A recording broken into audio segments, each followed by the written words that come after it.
사실 게이브가 기대한 건 이런 광경이 아니었다.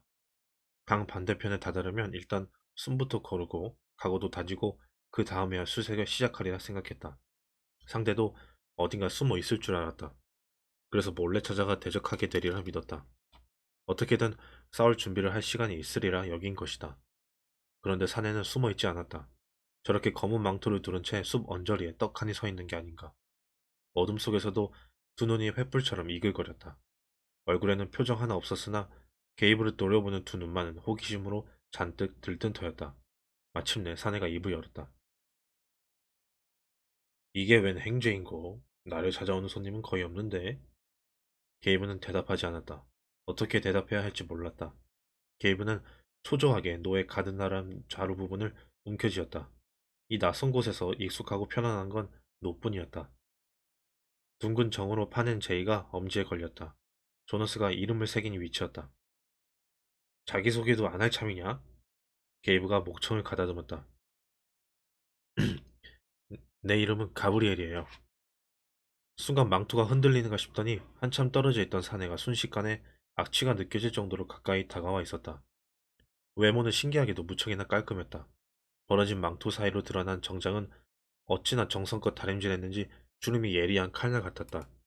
얼굴은 창백했는데 어둠 때문에 거의 백직장 같아 보였다. 검은 머리는 기름을 발라 빗어 넘겼다. 가까워도 너무 가까웠다. 그가 상체를 숙이더니 거친 목소리를 내뱉었다. 멍청한 놈, 네 이름도 모를 거라고 생각하는 거냐? 고약한 악취가 게이브의 얼굴을 뜨겁게 달구었다. 그가 으르렁거렸다. 물론 네 놈도 내 이름 알고 있지, 응? 그렇지? 네, 당신 이름 알아요. 거래 마스터. 게이브가 한 발짝 뒤로 물러섰다. 입냄새 때문에 토악질이라도 할 것만 같았다.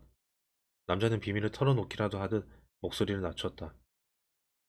그리고 우리 둘 다 왜 만난지도 안다. 게이브가 고개를 끄덕이며 역시 작은 목소리로 대답했다. 그래요, 알아요.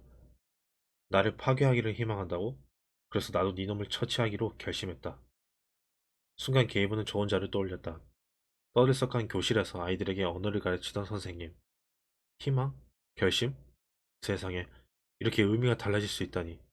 희망이라는 단어가 이렇게 모호하고 불길할 수 있다니. 게이브의 감정이 바로 그랬다. 모호하고 불길했다. 게이브는 심호흡을 하고 불안감을 다스렸다. 어떤 무기를 가져왔느냐? 내 무기를 상대를 하겠느냐? 거래 마스터가 장갑 낀 손을 두꺼운 망토 안에 넣었다. 게이브는 노를 더욱 단단히 잡고 각오를 다녔다. 무릎이 후들거려 당장이라도 쓰러질 것만 같았다. 조잡한 막대기 하나는 있군. 불쌍한 놈. 그게 네 무기냐? 목소리는 경멸로 가득했다. 이건 무기가 아니에요. 무기는 가져오지 않았어요. 아무도 죽일 생각. 강을 건널 수 있도록 도와준 주문이었다. 게이브가 그 말을 되뇌려 하자 놀랍게도 거래 마스터가 움찔했다. 바람도 먹고 나무들의 웅성거림도 잦아들었다. 구름 속에 달빛이 빠져나와 어두운 밤을 밝히기까지 했다. 오두막에서, 오두막에서는 조너스가 침대 옆 흔들의자에 앉아 기다렸다. 방금 전에 키라가 식사를 준비해왔다. 두 사람이 함께 클레어의 마른 입술을 물로 적셔주자 클레어가 살짝 혀를 움직였다. 하지만 눈은 감은 채였고 호흡은 불규칙했다. 이따금 숨을 헐떡이며 담요를 움켜쥘 뿐 대개의 경우는 너무도 조용했다.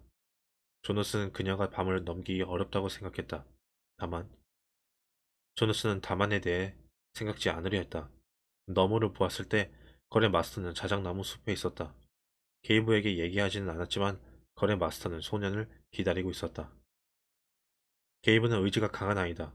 길고도 고통스러운 여정 끝에 이곳에 도착했을 때 조너스 자신은 거의 포기지경이었건만 오히려 어린 게이브는 별탈 없이 살아남았다. 게이브에게 재능이 있다는 사실은 분명해 보였다. 아니면 단순히 고집과 불굴의 의지에 불과했을지도 모른다. 망가진 배 같은 불가능한 프로젝트에 그렇게 열심히 매달릴 리가 또 어디 있겠는가. 하지만 밤을 지새우며 자칫 목숨까지 잃게 된 임무를 맡은 게이브를 생각을 하다 보니 아이에게 고집스러운 의지는 물론이고 보다 심오한 종류의 재능도 함께 있기를 간절히 바라게 되었다. 그것도 그 아이가 상대에게 될 존재의 본질을 꿰뚫는 그런 종류의 재능이길. 조너스는 몸소리를 쳤다. 거래 마스터는 너무도 잔혹하고 위험하며 사악했다. 반면에 게이브는 어리고 약했다. 강을 건넜겠지. 지금쯤 강 건너에 다다랐을 거야. 조너스가 시간을 확인하며 중얼거렸다. 반전된 분위기에 가브리엘도 넋을 잃었다. 강에서도 이런 식이었다. 달이 모습을 드러내고 급류는 잦아들고 세상이 기이하게 평온해진 느낌. 이제 가브리엘은 달빛 속에 서서 노를 다독이고 노에 새긴 이름들을 어루만졌다. 거래 마스터도 이 갑작스러운 변화를 느꼈을까? 하지만 상대는 온화해지기는커녕 반대로 커다란 분노를 드러냈다. 그가 깊은 망토주름 안에서 장갑기 손을 꺼냈을 때 달빛에 칼 한 자루가 반짝였다. 칼날이 아주 길고 좁으며 끝이 뾰족한 칼이었다. 게이브가 겁에 질려 뒷걸음질을 쳤다. 스틸레토, 이런 칼 하나 숨겨오지 않았더냐? 있으면 좋을 텐데. 아주 날카롭고 아주 치명적이거든. 좋아, 내 칼이라도 받아라. 그가 갑자기 스켈레토를 게이브에게 던졌다. 게이브는 화들짝 놀라 노를 놓고 대신 칼 손잡이를 잡았다. 다행히 칼날에 손을 베이지는 않았다. 칼은 놀랍도록 무거웠다. 칼을 원하지는 않았지만 선택의 여지는 없어 보였다. 게이브는 차가운 금속 손잡이를 단단히 움켜쥐었다. 자, 이제 죽일 수 있지? 거래 마스터가 짧고 건조한 웃음을 토해냈다. 그는 다시 외투 주름 안으로 손을 넣었다. 하늘이 다시 어두워지고 바람도 거세져 나뭇가지들을 앞뒤로 크게 흔들어댔다. 게이브는 어둠 속을 노려보며 어떤 무기가 나타날지 촉각을 곤두세웠다. 또 스틸레토일까? 이 좁은 칼날을 겨눈 채 자신에게 달려들까? 순간 게이브는 그의 공격을 직감하고는 화들짝 칼을 세웠다. 그 순간 칼은 땅바닥에 떨어지고 게이브는 무방비 상태가 되었다. 거래 마스터가 더 큰 무기로 게이브의 손에 든 칼을 쳐낸 것이다. 칼날이 굽은 끔찍한 무기였다. 정렬 언얼더. 거래 마스터가 게이브의 귀에 대고 무기의 이름을 속삭였다. 바람이 울부짖었다. 악마는 한 손으로 게이브의 목을 잡고 다른 손으로 무기를 들어 칼날을 부드러운 살갗에 갖다 댔다. 게이브는 숨을 삼켰다. 조금만 까딱해도 살을 베일 판이었다. 터무니없이 예리한 칼날을 온몸으로 느낄 수 있었다.